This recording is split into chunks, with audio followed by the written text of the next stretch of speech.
హల్లెలూయా. పరిశుద్ధుడా నీకే వందనాలు వందనాలు. హల్లెలూయా. చిన్న వాక్యం చదువుకుందామండి. ఆది కాండము 12వ అధ్యాయము 2వ వచనం. నిన్ను గొప్ప జనముగా చేసి నిన్ను ఆశీర్వదించి నీ నామమును గొప్ప చేయుదును, నీవు ఆశీర్వాదముగా నొందువు. దేవుడు ఇక్కడ ఈ విధంగా చెప్తున్నానండి. నిన్ను గొప్ప జనముగా చేసి నిన్ను ఆశీర్వదించి నీ నామమును గొప్ప చేయుదును, నీవు ఆశీర్వాదముగా నొందువు. దీనికి చిన్నగా 1 by 1 స్టెప్ బై 1 స్టెప్గా చెప్తాను. నిన్ను గొప్ప జనముగా చేసి, నిన్ను గొప్ప జనముగా చేసి అనగా దేవుడు అబ్రహామును పిలిచినప్పుడు అతనికి సంతానం లేదు. ఏం లేదండి? అబ్రహాం గారికి దేవుడు పిలిచినప్పుడు సంతానము లేదు. అతడు వృద్ధుడు. అతడెవరు? వృద్ధుడు. మానవ దృష్టిలో అసాధ్యం అని ఆయన అనుకున్నాడు. తాను నా వల్ల ఇంకేమీ అవ్వదు అని చెప్పి, పిల్లలు అవ్వరని చెప్పి ఆయన ఆశ వదిలేసాడు. మానవులు అంతకన్నా ఏం చేయలేం. జరిగితే చేస్తాము, లేదంటే వదిలేస్తాం. చివరి వరకు ట్రై చేయం. కానీ దేవుడు మనకు వదలడు. అయితే ఇక్కడ దేవుడు ఇంకో రకంగా చెప్తున్నాడు. కానీ దేవుడు పరిస్థితులను చూసి మాట్లాడాడు. దేవుడు పరిస్థితులను చూసి మాట్లాడు. మన మానవుల మాదిరిగా మాట్లాడాడు. తన చిత్తాన్ని బట్టి మాట్లాడతాడు. ఎవరి చిత్తాన్ని బట్టి? దేవుడి చిత్తాన్ని బట్టి మాత్రమే మాట్లాడతాడు. ఈ మాటలకి చిన్న ఎగ్జాంపుల్ మూడు అర్థాలు చెప్తాను. అదేంటంటే శారీరక సంతానం. ఒకటి శారీరక సంతానం, రెండోది ఆత్మీయ జనము, ఆత్మీయ జనము, మూడోది దేవుని కార్యం చిన్నదిగా మొదలవుతుంది. దేవుని కార్యం చిన్నదిగా మొదలయ్యి అంతులేనంత స్థాయికి నీకు తీసుకెళ్తుంది. లాస్ట్కి రాజు దాకా తీసుకెళ్తుంది. అయితే శారీరక సంతానం, అబ్రహాము ద్వారా ఇశ్రాయేలు జనము ఏర్పడింది. అబ్రహాము ద్వారా ఎవరు ఏర్పడారండి? ఇశ్రాయేల్ జనం ఏర్పడ్డారు. ఇస్సాకు, యాకోబు 12 గోత్రాలు ఉన్నాయి. ఇస్సాకుకు, యాకోబు 12 గోత్రాలు. ఆ గోత్రాలు ఏంటనేది 12 గోత్రాల గురించి కూడా ఈరోజు చెప్పడం జరుగుతుంది. ఈ 12 గోత్రాల పేర్లు చదువుతా. ఫస్ట్ రూబేను, సియోను, లేవి, యూదా, దాను, నస్ఫలి, గాదు, ఆసేరు, ఇస్సాకారు, జెబూలూను, యోసేపు, బెన్యామీను. ఈ 12 గోత్రాలు. ఈ 12 గోత్రాలండి. ఈ 12 గోత్రాలు చక్కగా రాసుకోవచ్చు మీరు, లేదంటే దీంట్లో మీకు చక్కగా చెప్పబడింది కాబట్టి చక్కగా రాసుకోవచ్చు. దీనికి గోత్రాల గురించి కొన్ని చెప్తాను. యోసేపు గోత్రం తరువాత ఎఫ్రాయిం మరియు మనేసా అనే 2 భాగాలుగా విడిపోయింది. లేమి గోత్రం ప్రత్యేకంగా దేవాలయ సేవలకు నియమించబడింది. ఎక్కడండి? లేవి గోత్రము ప్రత్యేకంగా దేవాలయ సేవలకు నియమించబడింది. అయితే దీని చిన్న సారాంశం చెప్తానండి. 12 గోత్రాలు అంటే దేవుడు అబ్రహాము, ఇస్సాకు, యాకోబు ద్వారా ఏర్పరిచిన ఇశ్రాయేల్ ప్రజలు కుటుంబపు జాతులు. ఇవి ఎవరివి? ఇశ్రాయేల్ ప్రజల కుటుంబాల జాతకాలు. ఇవి జాతులు. 1 రూబేను. ఫస్ట్ వన్ మనం 12 గోత్రాలు అనుకున్నాం కదా. ఫస్ట్ వన్ వచ్చేసి రూబేను గోత్రం. యాకోబు మొదటి కుమారుడు. బలమున్న గోత్రం కానీ స్థిరత్వము తగ్గింది. ఇశ్రాయేలు చరిత్రలో నాయకత్వం తగ్గిపోయింది. గోత్రం. రెండోది సియోను గోత్రం. ఈ సియోను గోత్రం అంటే ఏంటంటే కోపం, హింసతో సంబంధించిన చరిత్ర ఉంది దీంట్లో. హింసతో సంబంధించిన చరిత్ర ఉంది ఇందులో. తరువాత యూదా గోత్రంలో కలిసిపోయింది. దీంట్లో కలిసిపోయింది ఈ గోత్రం యూదా గోత్రంలో కలిసిపోయింది. ప్రత్యేక భూమి తక్కువగా పొందింది. మూడోది లేమి గోత్రం దేవుని సేవ కోసం ప్రత్యేకంగా ఎన్నుకోబడింది. ఈ గోత్రం దేవుని సేవ కోసం ఎన్నుకోబడింది. ఆలయ పూజారులు ఈ గోత్రం నుంచే భూమి వారసత్వంగా ఇవ్వబడలేదు. ఇక్కడ క్లియర్గా మీరు అర్థం చేసుకోవాల్సిందండి, ఆలయ పూజారులు ఈ గోత్రం నుంచే భూమి వారసత్వంగా ఇవ్వబడలేదు. నాలుగోది యూదా గోత్రం రాజుల గోత్రం దావీదు సొలొమోను ఈ గోత్రం నుంచే మనకు యేసుక్రీస్తు వంశం కూడా ఇదే. యేసుక్రీస్తు వంశం కూడా ఈ గోత్రమే. ఐదోది దాను గోత్రం న్యాయమూర్తుల వంటి పాత్రకు ప్రసిద్ధి. న్యాయమూర్తుల వంటి పాత్రలకు ప్రసిద్ధి, కానీ విగ్రహారాధనలో పడిన చరిత్ర ఉంది. ఇందులో ఉంది. అంటే దాసు గోత్రంలో ఉంది. నఫ్తాలి గోత్రం అంటే ఉత్తర ప్రాంతంలో ఉండే గోత్రం. ఇది ఎక్కడండి? ఉత్తర ప్రాంతంలో ఉండే గోత్రం. ధైర్యమైన యూదులు ఉన్నారు ఇందులో. ఏడోది గాదు గోత్రం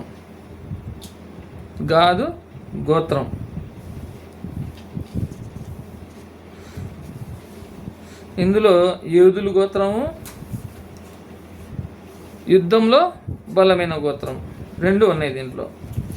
ఎనిమిదోది ఆషేరు గోత్రం సంపద సమృద్ధి ప్రసిద్ధి. దీంట్లో ఏముంటాయండి?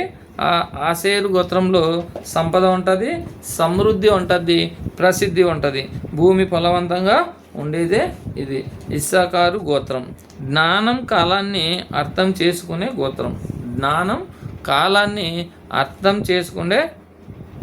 గోత్రం.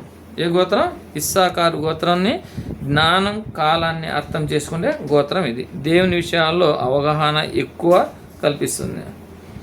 జెబూలూను గోత్రం వ్యాపారం ప్రయాణాల్లో నైపుణ్యం, సముద్ర మార్గాల మధ్య నివసిస్తారు. దీంట్లో జెబూలూను గోత్రం అంటే వ్యాపారం, ప్రయాణాల్లో నైపుణ్యం, సముద్ర మార్గాల దగ్గర వీరు నివసించారు. యోసేపు గోత్రం యాకోబు ప్రియ కుమారుడు ఆశీర్వాదం ఎక్కువ పొందిన గోత్రం. యోసేపు గోత్రంలో ఏమైందండి? యాకోబు ప్రియ కుమారుడు ఆశీర్వాదం ఎక్కువ పొందిన గోత్రం ఇది.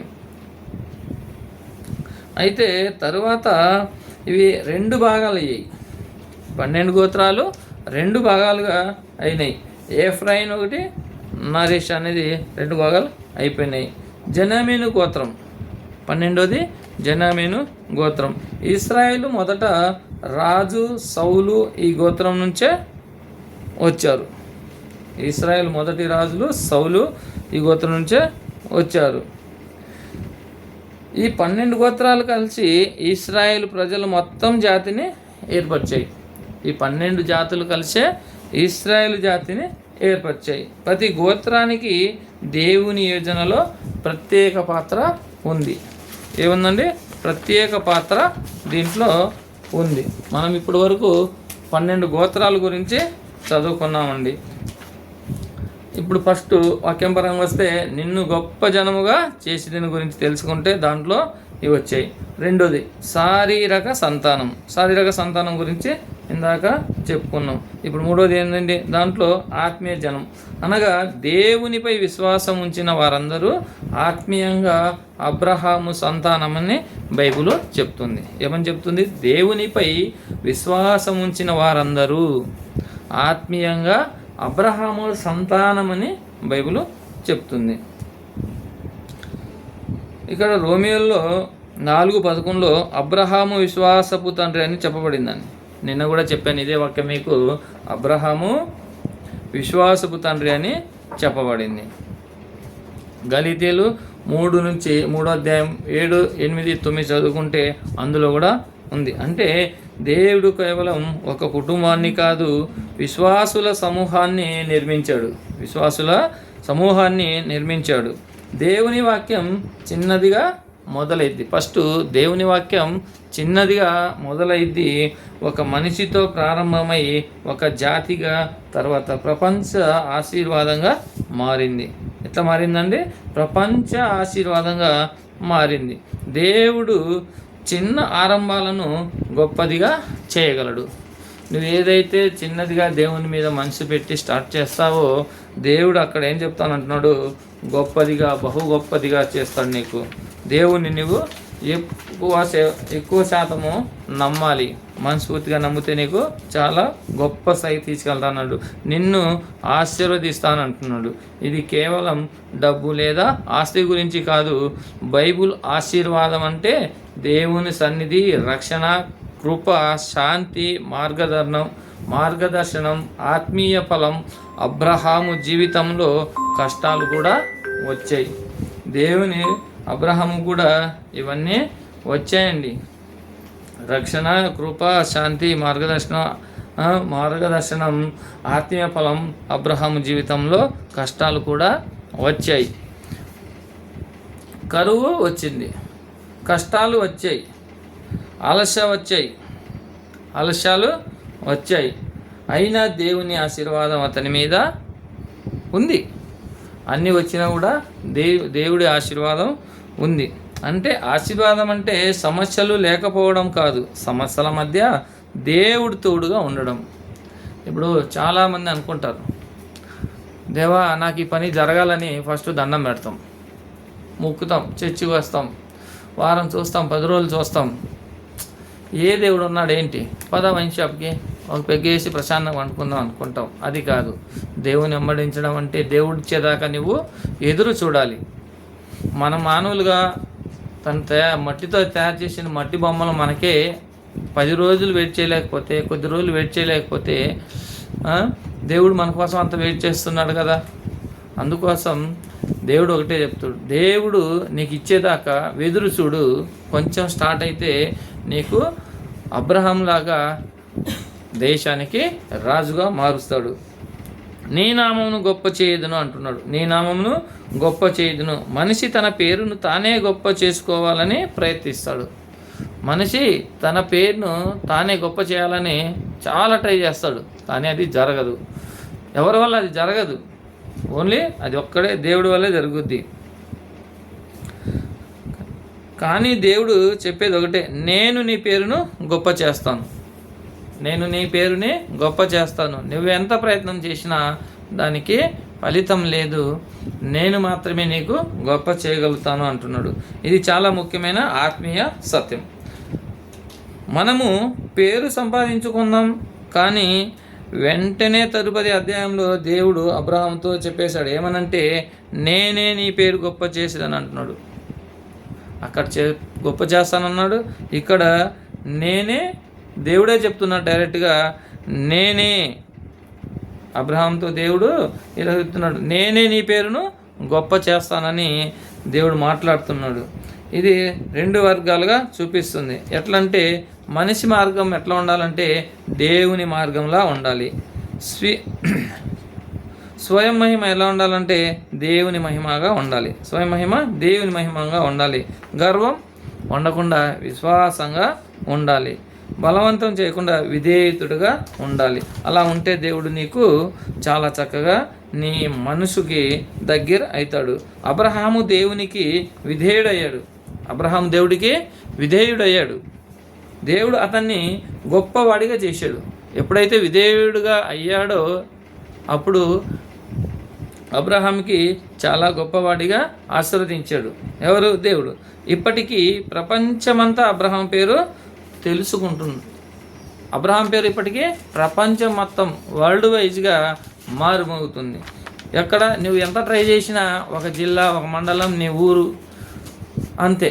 కొన్ని కోట్లు ఖర్చు పెడితే వాటి కోసం అబ్బా అంటే ఒక ఛానల్. కానీ దేవుడు ఆశీర్వదిస్తే ప్రపంచ స్థాయిగా నీకు పేరు మారుమోగుద్ది. ఇది ఈ వచనంలో అత్యంత లోతైన భావం ఏంటంటే, నేను నిన్ను మాత్రమే ఆశీర్వదించను, నీవే ఇతరులకు ఆశీర్వాదంగా మారాలి. దేవుడు అన్నాడు, నేను నీకు ఆశీర్వదించడం కాదు, నీ ఆశీర్వాదం వల్లనే అనేకులు మారాలి అంటున్నాడు ఇక్కడ దేవుడు. దేవుని ఆశీర్వాదం నిల్వ పెట్టుకోవడానికి కాదు, పంచడానికని ఇక్కడ క్లియర్గా చెప్తున్నాడు. నీకు నేను ఆశీర్వాదం ఇచ్చేది నీ ఇంటికి నీ కోసమే కాదు, నీ కోసం నీకు ఇచ్చిన ఆశీర్వాదం అనేక మందిని నీవు స్వస్థపరచాలి.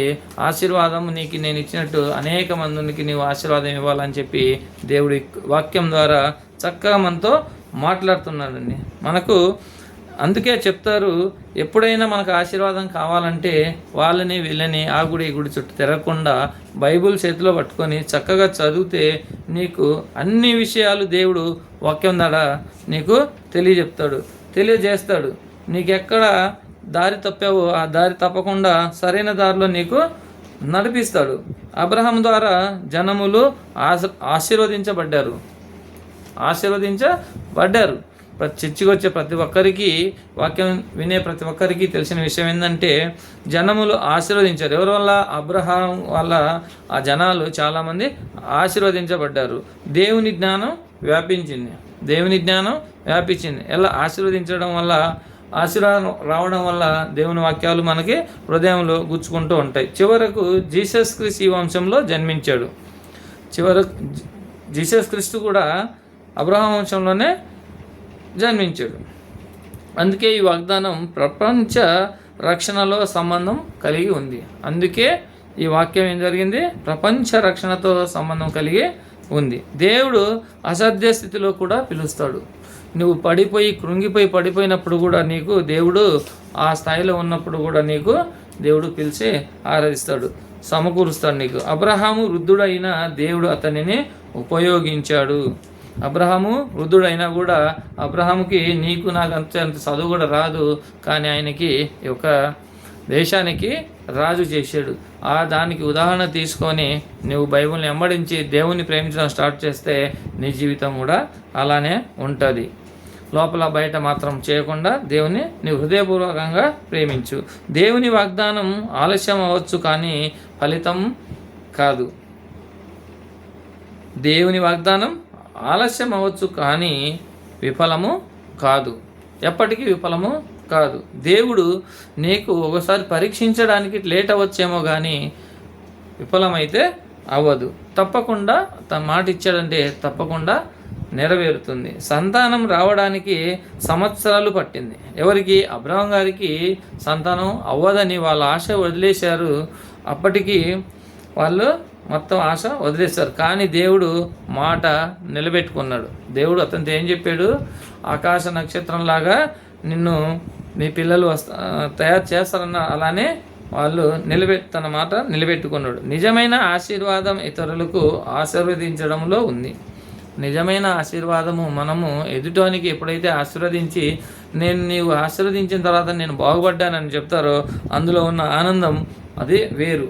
నీ జీవితం ప్రార్థన ద్వారా, ప్రేమ ద్వారా, సహాయం ద్వారా, సాక్ష్యముతో ఇతరులకు ఆశీర్వాదం కావాలి. ఎలా కావాలి? నీ జీవితం ప్రార్థన ద్వారా కావాలి, ప్రేమ ద్వారా కావాలి, సహాయం ద్వారా కూడా కావాలి. సహాయం అంటే నీ దగ్గర ఉన్నదని తీసుకెళ్ళి అన్నీ ఇవ్వమని చెప్పరు ఎవరు. నీకు కూడిన దాంట్లో, నీవు తిని మిగిలిన దాంట్లో ఎంతో అంత పర్సెంటేజ్ ఇస్తే అదే సహాయము, దానం. సాక్ష్యముతో అంటే నీ జీవితంలో దేవుడు చేసిన ప్రతి పని నీవు సంఘంలో కూర్చొని నీ ఫ్రెండ్స్తో నలుగురు ఉన్న చోట చెప్పుకుంటే అదే దేవుడు ఆశీర్వాదం. విధేయత ఆశీర్వాదానికి ద్వారం. అబ్రహాము దేవుని మాట విని